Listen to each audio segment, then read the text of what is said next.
அம்மாவும் அப்பாவும் பார்த்தா திட்டுவாங்க. ஆமா, பாட்டி தாத்தா இந்த பக்கமே வரக்கூடாதுன்னு சொல்லியிருக்காங்க. இங்க எதுக்கு கூட்டிட்டு வந்தீங்க? ஐயா, நேத்து நம்ம வீட்டுல துணி துவைச்சு போட்டு இருந்தாங்க ஐயா. அதை எடுக்காம வள்ளி வீட்டுக்கு வந்துட்டா. அது காலையில நினப்பு வந்து நான் சீக்கிரமா வந்து எடுத்து வைக்கலான்னு வந்தேன் ஐயா. மாடியில இருந்து ஒரு காட்சிய பார்த்தேன். ஐயோ, என் கொலையே நடுங்கி போச்சு ஐயா. என்ன மணி, என்ன சொல்ற? புரியுற மாதிரி சொல்லு. ஐயா, அந்த வீட்டுக்கு மேல பாருங்க ஐயா.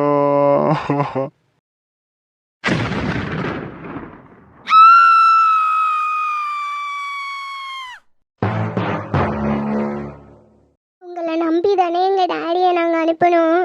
எங்கள் டேடி இப்படின்னா நாங்கள் பார்க்கணுமா?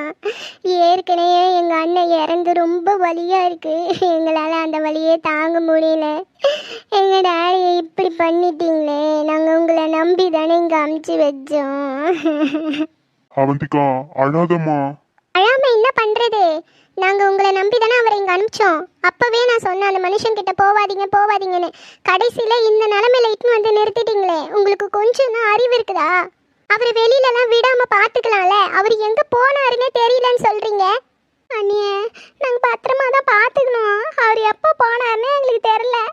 நீ வாயை மூடு, நீ பேசவே பேசாத. உன்னால தான் இவ்வளோ பிரச்சனையும். சும்மா அங்கே இருந்தவரை நீ தான் வா வான்ட்டு ஃபோன் பண்ணி கூப்பிட்டுனே இருந்த. நான் பார்த்துன்னு தான் இருந்தேன் எல்லாத்தையுமே. அங்கே இருந்திருந்தா கூட இப்போ உயிரோடு இருந்திருப்பாரு. அவர் இல்லாமல் நாங்கள் எப்படி இருப்போம்? உனக்கு கொஞ்சமாச்சும் அதெல்லாம் தெரியுதா? நீ மட்டும் உன் குடும்பத்தோட சந்தோஷமா இருக்க. என் குடும்பத்துல இருந்து 2வது உயிரை நான் பறி கொடுத்துருக்கேன். அதெல்லாம் உனக்கு புரியுதா? அண்ணி, அவர் அந்த டைமுக்கு வெளில எழுந்து போவார்னே எனக்கு தெரியாது அண்ணி. தெரியாதுன்னா உன் வீட்டில் தானே இருந்தாரு. அது எப்படி தெரியாதுன்னு நீ சொல்லுவ? என் வீட்டில் தான் நீ இருந்தாரு. நான் கடைசியாக ரூமில் போய் பார்த்தப்போ கூட அவர் இருந்தார். காலையில் தான் நீ அவர் ஏஞ்சி போய்க்கிறாரு போல இருக்குது. அவர் எதுக்கு போனார், அங்கே எதுக்கு போனாருன்னு எனக்கு தெரில நீ. இதுக்கு மேலே நீ பேசவே பேசாத. உன்னால என் குடும்பத்தில் 2 உயிரை நான் இழந்துட்டேன். இதுக்கப்புறமும் நாங்கள் இங்கே இருக்க விரும்பலை. நாங்கள் இன்னைக்கே கிளம்புறோம். இதுக்கப்புறம் சொந்தம்னு சொல்லிக்கிட்டு யாருமே வரவே கூடாது எங்களை தேடிட்டு. இருக்கிற என் பொண்ணையாச்சும் நான் உயிரோட பார்த்துக்கணும். தயவு செஞ்சு இங்கேருந்து யாருமே அங்கே வந்துடாதீங்க. உங்களுக்கும் எங்களுக்கும் உறவே முடிஞ்சிருச்சு. அவந்திகா, மம்மி எழுந்துரு, இங்கேருந்து போகலாம். இவங்க நடுவில் இருக்கவே கூடாது. அப்புறம் நம்மளுக்கும் ஏதாச்சும் ஒன்று ஆகிடும். உன்னையாச்சும் நான் பத்திரமா பாதுகாப்பாக வச்சுக்கணும்னு நினைக்கிறேன். நீயாச்சும் எனக்கு உயிரோட இருக்கணும்னு ஆசையாக இருக்குது. எழுந்துரு, நம்ம போகலாம். இனிமேல் இந்த பக்கம் கூட நீ தலையை காமிச்சிடாத. வா போகலாம். ஆ, சரி மம்மி. இன்னும் கூட மாமாவுக்கு இப்படிலாம் ஆச்சுன்னு என்னால் நம்பவே முடியல. எதுக்காக அவர் அங்கே போனார்? எப்போ எழுந்து போனார்? என்ன ரீசன்னே தெரியல. நேத்தே பெரியப்பா அவங்க எல்லார் மேலேயும் கோபமாக இருந்தார். அப்போவே நம்ம போகாமல் பார்த்துருக்கணும். இதனால தான் அங்கே போயிருப்பாருன்னு நான் நினைக்கிறேன். அங்கே இருக்கவங்க யாரோ தான் பெரியப்பாவை இப்படி பண்ணியிருப்பாங்க. ஆமா, அங்க இருக்க யாரோ தான் இப்படி பண்ணியிருக்கணும். இவர் எதுக்கு அங்கெல்லாம் போறாரு? ஏற்கனவே விக்கிக்கு அந்த மாதிரி ஆனது தெரியும்ல. எதுக்காக அங்கே போனாரு? நான் நிறைய முறை பெரியப்பா கிட்ட சொல்லியிருக்கேன், அந்த பக்கம்லாம் போகாதீங்க, அது சேஃப்டியான இடமே கிடையாதுன்னு சொல்லி. அது இருந்தாலும் அவர் ரொம்ப கோபத்தில் இருந்திருக்காரு. அதனால தான் அங்கே போயிருக்காரு. காலையிலே எனக்கு ஒரு டவுட்டு தான். நான் தான் அந்த பக்கம் போய் பார்க்காம போயிட்டேன். அங்கே ஏதோ ஒரு பிரச்சனை இருக்குதான். ஆனா ஆனா ஆனா என்ன இஷ்யூ? அது அது ஒன்றும் இல்லை. இருந்தாலும் உயிர் போகிற அளவுக்கு பிரச்சனை வரும்னு நான் யோசிச்சு கூட பார்க்கல. அதை தான் சொல்ல வந்தேன். நாம் அங்கே இருக்க ஆத்மாவை ரிலீஸ் பண்ணிட்டு வந்தோமே, ஒரு வேளை அதுதான் மாமாவை கொண்டிருக்குமோ? அப்படி பார்த்தா கூட அது எப்படி மாமாவை கொல்லும்? அங்கே இருக்கிற அரண்மனையில் இருக்க ஆளுங்களை தான் ஏதாவது பண்ணோன்னு சொன்னாங்க. அதனால தான் நம்ம ரிஸ்க் எடுத்து இந்த வேலையை பண்ணோம். ஒரு வேளை நம்ம இதை பண்ணாமல் இருந்தால் இன்னைக்கு மாமா உயிரோடு இருந்திருப்பாரோ? இல்லை, இதுக்கு முன்னாடியும் விக்கிக்கு இதே மாதிரி தான் கொலை நடந்திருக்கு. அப்போது நம்ம அந்த அரண்மனைக்குள்ளே போகிறதுக்கு முன்னாடியே அந்த ஆத்மா வெளியே வந்திருக்கும். அதுதான் விக்கியை கொண்டிருக்கும். எனக்கு என்னவோ அங்கே ரொம்ப தப்பாக நடக்குதுன்னு தோணுது. ஐஷு, என்ன யோசிச்சுட்டு இருக்க? உனக்கு ஏதாச்சும் ஐடியா தோணுதா? ஆஹா, இல்லை. ஆனால் சம்திங் அங்கே ஏதோ தப்பாக இருக்குது, அது மட்டும் எனக்கு தெரியுது. ஆமாம், அங்கே சிசிடிவி கேமரா இருக்குல்ல, அதில் பார்த்தீங்களா என்னாச்சுன்னு? 3 நாளாக கேமரா ரிப்பேரில் இருக்கான். இவங்க எதுவுமே கண்டுக்காமல் விட்டுட்டு இருக்காங்க. ஒருவேளை அது நல்லா இருந்ததுனாலும் என்னாச்சு ஏதாச்சுன்னு கண்டுபிடிச்சிருக்கலாம். இவங்க ரொம்ப மெத்தனமாக இருந்திருக்காங்க. அதனால தான் இப்போ ஒன்றுமே தெரியாமல் இருக்குது. அவ்வளோ பெரிய அரண்மனை, அதுக்கு ஒரு 2 வாட்ச்மேன் போடக்கூடாது? அங்கே என்ன நடக்குது ஏது நடக்குதுன்னு தெரிஞ்சுக்க. அதுவும் பின்னாடி அந்த பாழடைஞ்ச பில்டிங் வேற. அதுல எவனா வந்து தங்கியிருந்தா கூட நம்மளுக்கு தெரியாது. இப்ப இருக்கிற காலத்துல பழைய பில்டிங்லாம் கிடைச்சா சும்மா விடுறானுங்களா? குடிக்கிறதுக்கும் கூத்தடிக்கிறதுக்கும் அங்க ஹெல்ப்பா இருக்குதுன்னு சொல்லிட்டு அங்க போயிடுறானுங்க. எனக்கு என்னவோ அந்த மாதிரி யாராச்சும் அந்த பில்டிங்ல ரெகுலரா குடிக்கலான்னு வந்திருக்கணும். அவங்க ஏதாவது பண்ணியிருப்பாங்களோ? இருக்கலாம். ஆனா இதை கண்டுபிடிக்கணும்னா அந்த பில்டிங்குள்ள போகணுமே. ஆனா நம்மள யாருமே அங்க போக கூடாதுன்னு சொல்லியிருக்காங்களே. யாரு சொன்னது? அதான் தாத்தா பாட்டி அவங்க எல்லாருமே சொல்லியிருக்காங்களே நம்ம யாருமே அங்க போக கூடாதுன்னு.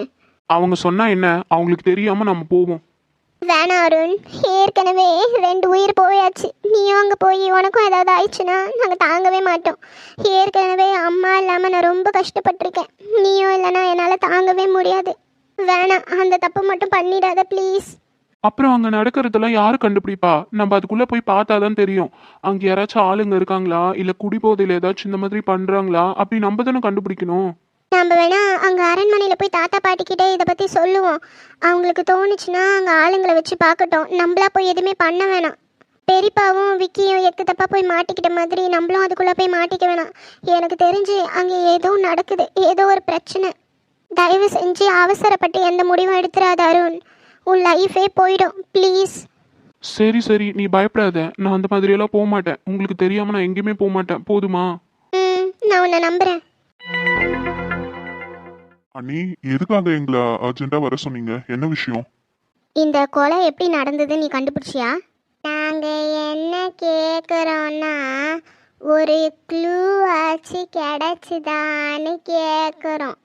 இல்ல அண்ணி, எந்த க்ளூவும் கிடைக்கல எங்களுக்கு. ஆமா, இத பத்தி நீங்க ஏன் கேக்குறீங்க? நாங்கள் ஏன் கேட்குறோமா? நாங்கள் தான் பெரிய க்ளூவை கொடுக்கணும் இப்போ உங்களுக்கு. என்னது, நீங்க க்ளூ கொடுக்கணுமா? என்ன சொல்றீங்க? எனக்கு புரியல. நிரஞ்சன், உனக்கு நிறைய விஷயம் தெரியாது. என்ன என்ன தெரியாது? இங்கே பாரு நிரஞ்சன், கிருத்திகாவை கடத்த சொன்னவர் தான் இன்னைக்கு பொணமா கிடக்குறாரு. அண்ணி, நீங்க என்ன சொல்றீங்க? இவரா கிருத்திகாவை கடத்த சொன்னாரு? மாமாவா அப்படி பண்ணாரு? பெரியப்பாவா கிருத்திகாவை கடத்த சொன்னாரு? ஆமாம், உண்மையாக தான் சொல்கிறேன். அவர் தான் கடத்த சொன்னார். ஏ 4 முடி இழுவ. அந்த பிள்ளைய காணம் நிலம் தேடிட்டு இருந்தாங்கல்ல, அப்போ ஒரு வார்த்தை சொல்லியிருக்கலாம்ல அவர் தான் கடத்தினாருன்னு. இருக்க எல்லாரையும் அலைய விட்டு இப்போ வந்து சொல்றீங்க. பைத்தியம், புரியாமல் பேசாத. கடத்தினப்போ எங்களுக்கு தெரியாது அவங்க தான் கடத்தினாங்களான்னு. கிருத்திகாவை கடத்தின்னு போயிட்டதுக்கு அப்புறம் அவங்க பேசினதை நான் ஒட்டு கேட்டேன். அவங்க தான் கடத்தினாங்கன்னு அப்போ தான் எனக்கு தெரிஞ்சுது. அப்போவாச்சும் வந்து சொல்லியிருக்கலாம்ல. எனக்கு தெரிஞ்ச அப்போவே நான் வந்து நிலா கிட்ட சொல்லிட்டேன். என்ன உளர்ற? நிலா கிட்ட சொன்னா நிலா எங்ககிட்ட எல்லாருக்கிட்டையும் சொல்லியிருப்பாளே. சத்தியமா அறிவு, நிலா கிட்ட நாங்கள் 2 பேருமே கூப்பிட்டு சொன்னோம். அவ தான் உங்கள் வீட்டில் எல்லார்கிட்டையும் நான் எப்படி சொல்லணுமோ சொல்லி நான் பார்த்துக்கிறேன்னு சொன்னான். நம்புற மாதிரி இல்லையே. நீ வேணா நிலாவை கூப்பிடு, நான் சொன்னனா இல்லையான்னு சொல்கிறேன். பாரு நிரஞ்சன், உன் தங்கச்சியை கூப்பிட்டு எனக்கு தெரிஞ்சப்பவே நான் எல்லா உண்மையும் சொல்லிட்டேன். அவள் தான் நான் பார்த்துக்கிறேன், வீட்டில் யார்கிட்ட எப்படி சொல்லணுமோ சொல்லிக்கிறேன்னு சொல்லிட்டான். ஆனால் இந்த விஷயம் எங்களுக்கு தெரிய வரும்போதெல்லாம் நீ கிருத்திகாவை சேஃபாக காப்பாற்றி கூட்டிகிட்டு வந்துட்டேன். நான் வீட்டுக்கு கிருத்திகாவை வந்து பார்த்துட்டு தான் நிலாவை கூப்பிட்டு இந்த விஷயத்த சொல்லிட்டு போனேன். அண்ணி, இத பத்தி நிலா எங்க யார்கிட்டயுமே எதுவுமே சொல்லலையே. அதுக்கு நான் என்ன பண்ணுறது? நான் எல்லாமே நிலா கிட்ட சொல்லிட்டு போனேனே. ஒரு வேளை அதுக்கும் இதுக்கும் ஏதோ சம்மந்தம் இருக்குமோ? எனக்கு அதான் டவுட்டாக இருக்குது. டவுட்டா இருக்குன்னா என் தங்கச்சி தான் ஏதோ பண்ணிட்டான்னு சொல்றீங்களோ? ஐயோ, நான் அப்படி சொல்ல வரல நிரஞ்சன். இந்த விஷயம் தெரிஞ்சு யாராவது கோவப்பட்டு இப்படி பண்ணிட்டாங்களோ, அதான் என் டவுட்டு. ஆமா, அவர் எதுக்கு தேவையில்லாம கிருத்திகாவை கடத்த சொல்லணும்? ஆமா, அவர் எதுக்கு கிருத்திகாவை கடத்த சொல்லணும்? அவர் பொண்ணு பூஜா உன்னை லவ் பண்ணுறால, உன்னை கல்யாணம் பண்ணிக்கணும்னு ஆசைப்பட்டால, அதனால தான் உங்கள் 2 பேருக்கு கல்யாணம் நடக்கிறது அவருக்கு பிடிக்கல. அதனால் பொண்ணு கடத்த சொன்னார். இருந்தாலும் நீங்கள் கல்யாணம் பண்ணிக்கிட்டீங்க. அந்த கோவம் அவருக்கு பயங்கரமாக இருந்தது. பூஜா வேற நேற்றுலேருந்து எதுவுமே சாப்பிடவே இல்லை. அந்த கோவத்தில் அவர் இங்கே கிளம்பி வந்திருப்பாரு. ஏதாவது ஆயிருக்குமோன்னு எனக்கு சந்தேகமாக இருக்குது. அதை தான் சொன்னேன். நிரஞ்சன், எனக்கும் சின்னதாக டவுட் வர மாதிரி இருக்கு. நீ என்ன பண்ற? போய் நிலாவை கூட்டிட்டு வா போ. அக்கா இருங்க, நான் கூட்டிட்டு வரேன். நிரஞ்சன், எனக்கு நிலா மேலே எந்த சந்தேகமும் இல்லை. ஆனால் நிலா இந்த விஷயத்த யார்கிட்ட சொன்னான்னு எங்களுக்கு தெரிஞ்சாகணும். அவங்க தான் ஏதாவது பண்ணியிருப்பாங்களோ? அண்ணி, இந்த விஷயத்த நிலா எங்ககிட்டே சொல்லல. ஏதாவது ஒண்ணுனா என்கிட்ட தான் ஃபர்ஸ்ட் சொல்லுவா. எனக்கு தெரிஞ்சு நீங்க சொல்றதே என்னால நம்ப முடியல. உனக்கு நம்ப முடியலனாலும் நிலா வரட்டும், நீயே கேட்டுக்கோ. அண்ணா, அண்ணா கூப்பிட்டியா? நிலா, அண்ணிங்க உங்ககிட்ட ஏதாவது சொன்னாங்களா? ஏதாவது சொன்னாங்களான்னு கேட்டா, இப்படி கேட்டா என்ன தெரியும்? என்ன விஷயம்? நிலா, எங்கள் அத்தையோட பெரிய அண்ணன் தான் கிருத்திகாவை கடத்தினாரேன்னு நான் உங்ககிட்ட கூப்பிட்டு சொன்னல. யார்கிட்ட எப்படி சொல்லணுமோ நான் பார்த்துக்கிறேன்னு நீ சொல்ல. என்னது, அவர் அண்ணியை கடத்த சொன்னாரு? என்ன நீ, நாங்கள் எதுவுமே சொல்லாத மாதிரி கேட்குற? ஐயோ அண்ணி, நீங்கள் எதுவுமே சொல்லலை என்கிட்ட. பொய் சொல்லாத நிலா. இவ நம்ம சொல்லலை இவகிட்ட. ஆமா நிலா, நாங்க உன்னை கூப்பிட்டு சொன்னமே, மறந்துட்டியா? ஐயோ அண்ணி, நீங்க அதெல்லாம் என்கிட்ட எதுவுமே சொல்லவே இல்லை. இல்லை, நாங்க சொன்னோம். இந்த பிள்ளை நல்லா பொய் சொல்லுது. இங்கே பாருங்க அண்ணி, எனக்கு பொய் சொல்லணும்னு அவசியமே இல்லை. அவர் தான் அண்ணியை கடத்த சொல்லியிருந்தாருன்னு எனக்கு உண்மை தெரிஞ்சிருந்ததுன்னா நான் அப்போவே அண்ணக்கிட்ட சொல்லியிருப்பேன். கலக முட்டிங்களா? இங்கே கொஞ்சம் திரும்புங்க. என்ன? நீங்கள் உண்மையாகவே நிலா கிட்ட எல்லாம் உண்மையாக சொன்னீங்களா? நல்லா யோசிச்சு சொல்லுங்கள். என் பொண்ணு மேலே சத்தியமாக சொன்ன அறிவு, ஏன் அறிவு எங்களை நம்பவே மாட்டே? உன் மேலே எனக்கு நம்பிக்கை இல்லை தான், ஆனால் நீ பொண்ணு மேலே சத்தியம் பண்ணுறல, அங்கே தான் எனக்கு நம்பிக்கை வருது. அப்போது நீ உண்மையாக தான் நிலா கிட்ட சொல்லியிருக்க. ஆமாம், நான் ஏன் பொய் சொல்ல போகிறேன்? சரி, ஓகே. நீ நிலா கிட்ட பேசும்போது எத்தனை மணி இருக்கும்? நீ எப்போ சொன்ன? நாங்கள் வீட்டுக்கு வந்தோம் பார்த்தியா, அதான் கிருத்திகாவும் நிரஞ்சனும் கூட கல்யாணம் பண்ணிட்டு வந்தாங்களே, அப்போ நாங்கள் வந்து பார்த்துட்டு போனோம்ல. ஆமாம். அப்போ தான் எல்லாத்தையும் கூப்பிட்டு நிலா கிட்ட சொன்னோம். சரி, நீங்கள் எத்தனை மணிக்கு வீட்டுக்கு கிளம்புனீங்க? நாங்கள் வந்து ஒரு ஹவரில் வீட்டுக்கு கிளம்பிட்டோம். அதாச்சு நீங்கள் ஒரு 10 மணிக்கு வந்து 11 மணிக்கு 12 மணிக்கெல்லாம் வீட்டுக்கு போயிட்டீங்க, அப்படி தானே? ஆமாம். முண்டோங்களா, நிலா வீட்டுக்கு வந்ததே சாயந்தரம் 4 மணிக்கு தான். என்னது? 4 மணிக்கு தான் வந்தாளா? ஆமா லூசுங்களா, அவள் வீட்டுக்கு வந்ததே 4 மணிக்கு தான். அப்புறம் எப்படி நீங்கள் 11 மணிக்கு அவகிட்ட எல்லாம் உண்மையாக சொல்லியிருக்க முடியும்? ஒருவேளை அவள் 11 மணிக்கு வந்துட்டு திருப்பி போயிருந்தா? அதுக்கு வாய்ப்பே இல்லை. நைட்டு ஃபுல்லாக தேடி அண்ணியை கண்டுபிடிக்க முடியலன்னு சொல்லிட்டு நாங்கள் லீகலாக கம்ப்ளைண்ட் கொடுக்கலான்ட்டு கமிஷனர் ஆஃபீஸ் போயிருந்தோம். அதுக்கான ப்ரூஃப் வேணுமா? சிசிடிவி வேணுமா? ஏன் நீ இருக்கிற பிரச்சனையில நீங்க வேற, நீங்க கூப்பிட்டதை பார்த்து ஏதாவது க்ளூ கிடைக்குமோ தான் வந்தேன். இருக்கிற பிரச்சனையை குழப்பி விட்டீங்க அண்ணி நீங்க. இல்லை நிரஞ்சன், இங்கே ஏதோ தப்பாக நடக்குது. சத்தியமாக நாங்கள் நிலா கிட்ட சொன்னது எல்லாமே உண்மை. ஏக்கா, என்ன இழுவ? இவங்க இப்படி சொல்கிறாங்களே, ஒருவேளை நம்ம கனவு கண்டிருப்போமோ? இல்லையே, நம்ம தான் இங்கே வந்து சொல்லிட்டு அதுக்கப்புறம் போனோம், பார்த்தோம், சாப்பிட்டோம், எல்லாமே செஞ்சோமே. அது எப்படி கனவா இருக்கும்? ஏக்கா, உங்களுக்கு ஒன்று ஞாபகம் இருக்கா?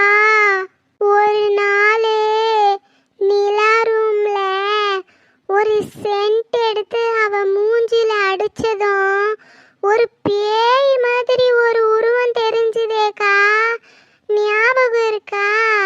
அதை பார்த்து நம்ம 2 நாள் தூங்கவே இல்லையே. ஆமா, ஆமா, நீ சொல்றது கரெக்டு தான். ஒருவேளை அந்த பேய் தான் வந்து முழு கதையும் கேட்டு போயிருக்குமோ?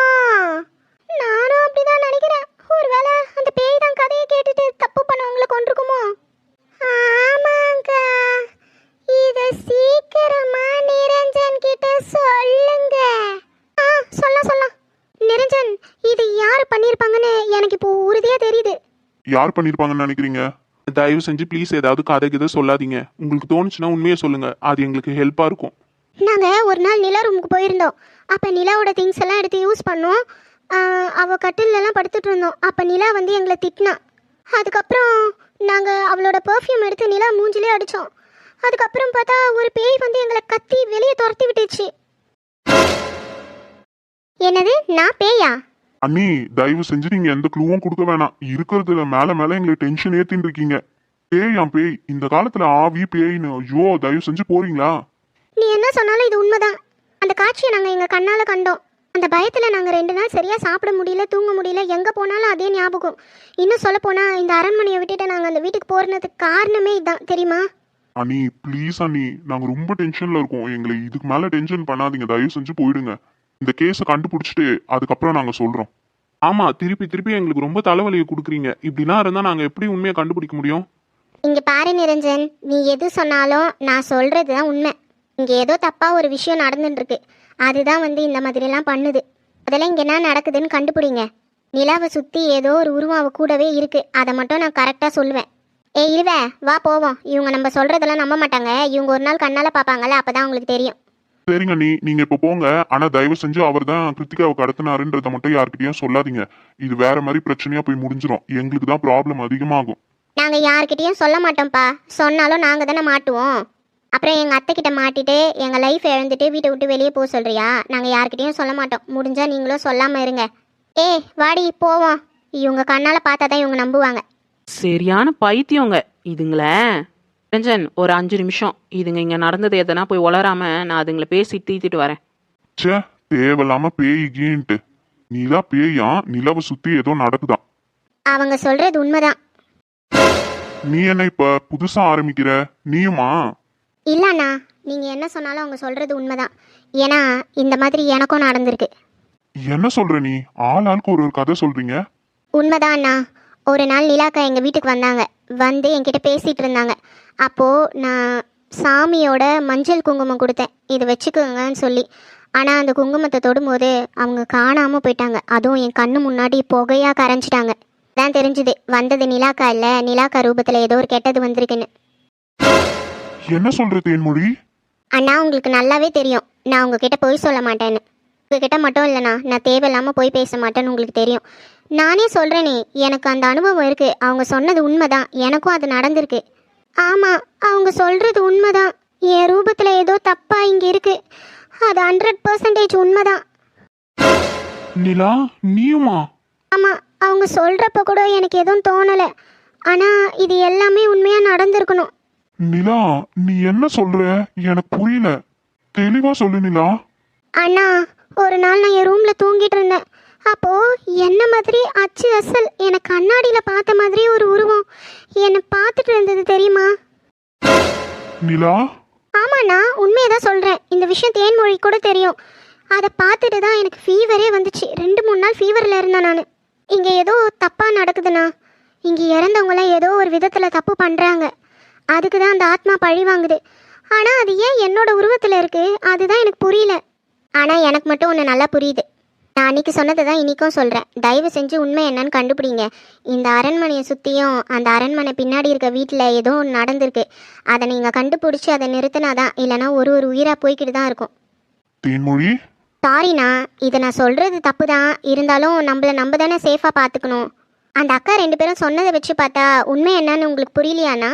நிலாக்கா மாதிரியே ஒரு உருவம் இங்கே சுற்றிக்கிட்டே இருக்குது. இவங்க நிலாக்கான்னு நினச்சி அதுக்கிட்ட எல்லா உண்மையும் சொல்லியிருக்காங்க. அதுதான் அந்த அங்கிளுக்கு ஒன்று இருக்குது. இது எனக்கு தெளிவாக புரியுது. ஆனால் இது மட்டுமே ரீசனாக இருக்கும்னு என்னால் சொல்ல முடியாது. எனக்கு தெரிஞ்சு இங்கே செத்தவங்க ஏதோ பாவம் பண்ணியிருக்காங்க. அது மட்டும் எனக்கு நல்லா தெரியுது. அந்த விஷயத்தை நீங்கள் கண்டுபிடிச்சாதான் இங்கே நடக்கிற கொலைகளெல்லாம் நிறுத்த முடியும். ஆமாம், ஒரு ஆளை கடத்தினாங்கன்றதுக்காக எந்த ஆத்மாவும் கொலை பண்ணாது.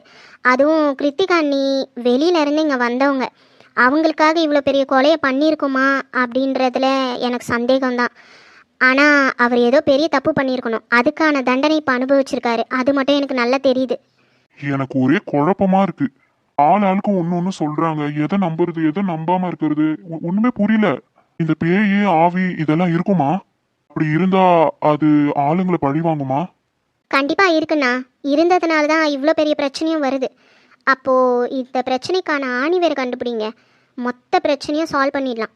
ஐயோ, இதெல்லாம் எப்படி கண்டுபிடிக்க, எப்படி நிறுத்தனே தெரியலையே. அதுக்கு என்கிட்ட ஒரு ஐடியா இருக்குது.